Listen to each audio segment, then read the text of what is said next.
Esse vídeo é uma continuação do meu último vídeo sobre o conflito de leis. Ficou uma coisa que não muito bem explicada, porque eu tinha pensado que o Pirula tinha falado sobre um conflito somente entre leis, mas na verdade ele fala de um conflito de uma lei com a Constituição. Então, para explicar esse tipo de conflito, eu tenho que entrar em outra seara, uma coisa mais um pouquinho complexa. Então, essa é a razão desse segundo vídeo. Primeiramente, eu gostaria de diferenciar o conceito de norma e lei.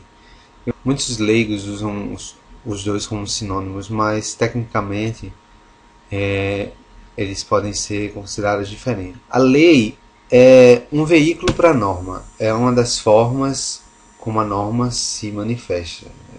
Ao lado da lei podemos ter, por exemplo, o costume e a jurisprudência. Então, a lei basicamente é um ato normativo advindo a autoridade competente para tal, geralmente a Assembleia Legislativa, mas pode ser, por exemplo, o caso do presidente, no caso das medidas provisórias, enfim. E a lei é escrita, né? É um ato normativo escrito que advém de uma autoridade competente para tal. Enquanto a norma é uma regra. A norma é uma regra de comportamento que o ordenamento jurídico tenta imputar às pessoas. Eu gostaria de tirar isso logo do começo para continuar. Porque, na verdade, não existe conflito bem de leis, mas sim conflito de normas. Então, hoje eu vou falar um pouquinho sobre os princípios, principalmente os constitucionais. As normas jurídicas são mandados de comportamento, né? Como o ordenamento jurídico tenta imputar um dado comportamento nos indivíduos de uma sociedade. Só que as normas jurídicas se manifestam de dois modos.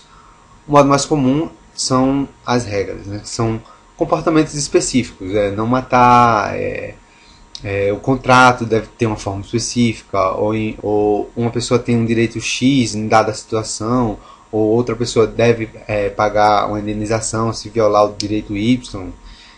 Essas regras, apesar de ser abstratas, elas têm um objetivo específico, que é tentar mudar o comportamento em uma dada situação.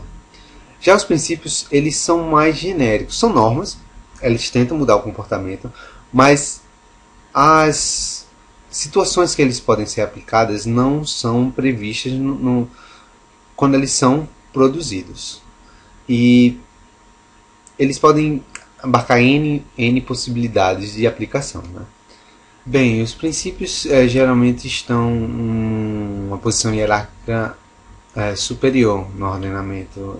Isso se deve porque eles servem bem como premissas para as outras normas e para a aplicação das outras normas. Eles são normas muito genéricas e geralmente carregam em si algum valor que uma dada sociedade tem como muito importante. Cada área de direito tem seus princípios, administrativo, civil, penal, mas os princípios constitucionais são especiais porque eles emanam para todos os outros ramos do direito, né?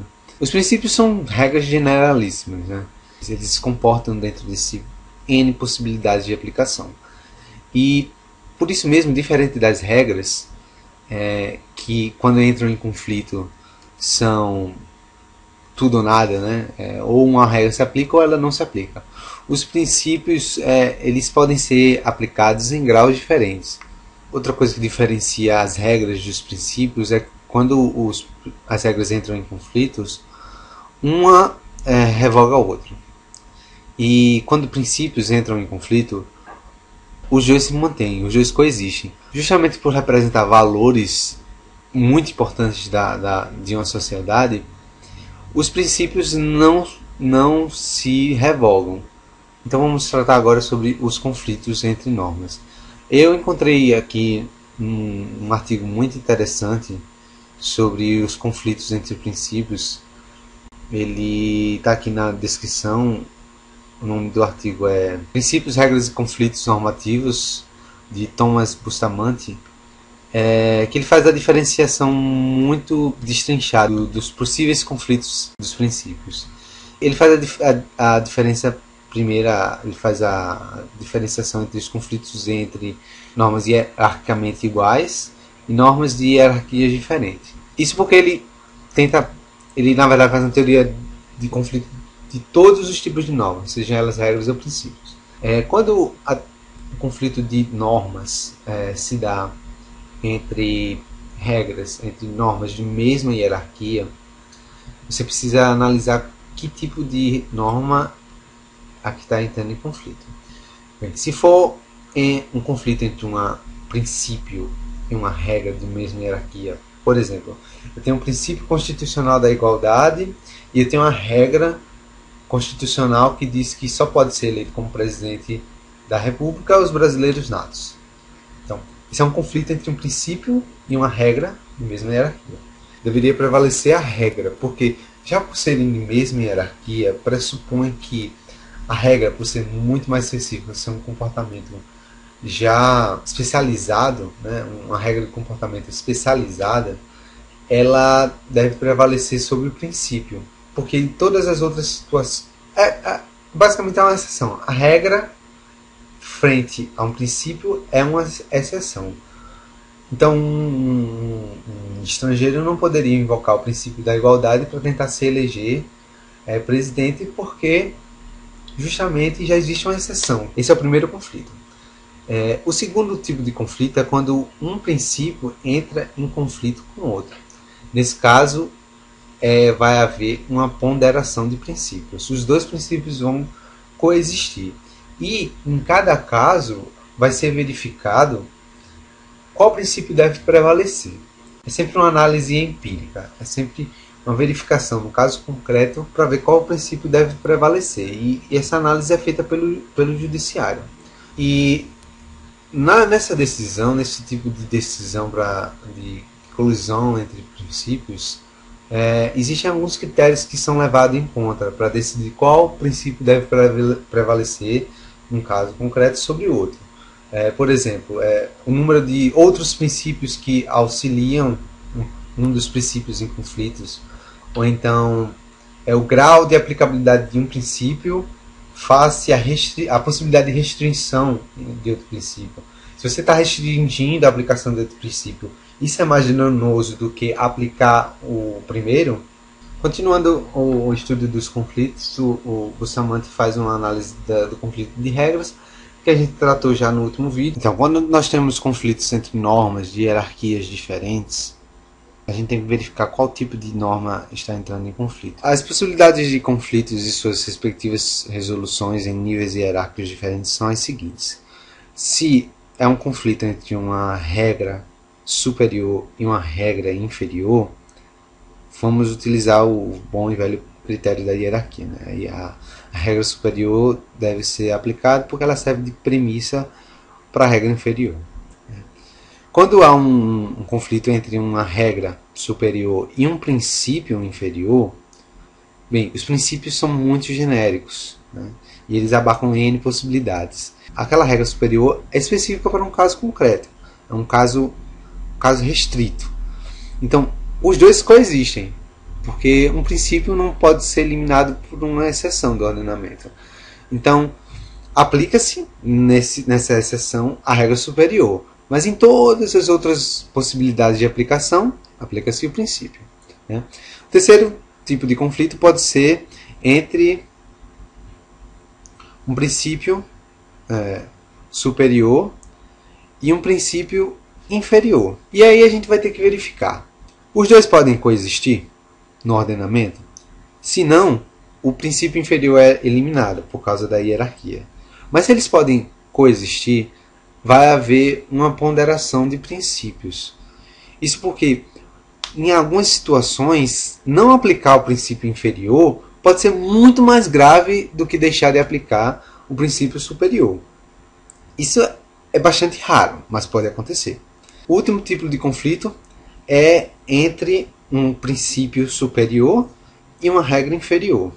E aí, nesse caso, a gente vai ter que verificar uma coisa. Primeiro, se a regra inferior tem seu fundamento em outro princípio que não aquele que ela está entrando em conflito. Se ela tiver, aí a gente vai ter que fazer uma ponderação. Porque a regra inferior, na verdade, é um reflexo de um outro princípio. E aí nós temos, na verdade, um conflito de princípios. Quando há um conflito, a gente tem que ponderar. Mas se a regra inferior não tem nenhum fundamento em um outro princípio superior, de mesma hierarquia daquele que ele está entrando em conflito, aí ela é expurgada do ordenamento jurídico. Né? Disso, o que a gente pode entender? Primeiro, os princípios não são absolutos. Há sempre uma possibilidade de aplicação diversa. Por exemplo, o princípio da vida é quase absoluto, mas não. Ele tem duas exceções que são muito evidentes. A primeira é no caso de legítima defesa, uma possibilidade de suspensão. Ele não pode ser aplicado no caso de guerra, por exemplo. Existem no Brasil, pelo menos, a aplicação de pena de morte em caso de guerra declarada. Por quê? Porque a ordem pública durante a guerra é mais importante, pelo menos para a Constituição, né, para os constituintes, a ordem pública é mais importante do que a vida de um indivíduo durante a guerra. Fora essa exceção, prevalece a vida da pessoa. Ela não pode ser morta por nenhum motivo. Os princípios mais básicos da Constituição brasileira são vida, liberdade e propriedade. Certo? Esses três estão em conflito entre si em vários momentos. A vida nem tanto, porque a vida é talvez um dos princípios mais importantes que tem duas exceções, que ele não vai ser aplicado, que é no caso de guerra declarada e no caso de legítima defesa. Mas, por exemplo, a propriedade. A propriedade, você tem direito à propriedade. Às vezes, pode ser superior ao direito à liberdade de alguém. Qual é o caso? O caso de roubo. Se alguém rouba você, essa pessoa vai presa. Então, o seu direito à propriedade, nesse caso concreto, é maior do que o direito à liberdade da outra pessoa. Né? O inverso também pode ser possível. Por exemplo, você tem uma propriedade à beira-mar e as pessoas não podem acessar a praia porque a sua propriedade é bem extensa, então ela teria que dar uma volta imensa para chegar à praia.